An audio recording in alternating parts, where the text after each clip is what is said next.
আজ আমি তাদের নিয়ে কথা বলবো যারা আমার ভিডিও বানানো নিয়ে আপত্তি জানিয়েছে। তো প্রথমেই একটা কথা বলি, কিছু কিছু মানুষের শখ থাকে ফ্রি টাইমে ছবি আঁকার, ফ্রি টাইমে গান করার, নাচ করার বা অন্য কিছু করার। তো জরুরি না যে সবার মধ্যে সেই সেম ইচ্ছেটাই থাকবে। কারো কারো ইচ্ছে হতেই পারে যে ভিডিও বানানো, তার মানে এটা নয় যে তার কোনো কাজ থাকে না। তার কাজ থাকে, সে সব কাজ সেরে তারপর ভিডিওটা করতে যায়। আর যদি কেউ তার কাজগুলোকে যদি তুলে ধরে ভিডিওর মাধ্যমে, আর সেগুলো যদি কেউ পছন্দ করে, তাহলে তো এটা ভালো কথা, তাই না? আর আমি মনে করি না কারোর পার্সোনাল লাইফ নিয়ে এভাবে কাউকে বলা উচিত, কারণ কে কার লাইফে কী করবে সেটা তার একান্তই ব্যক্তিগত ব্যাপার।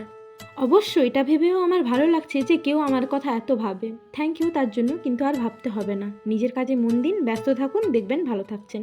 টাটা।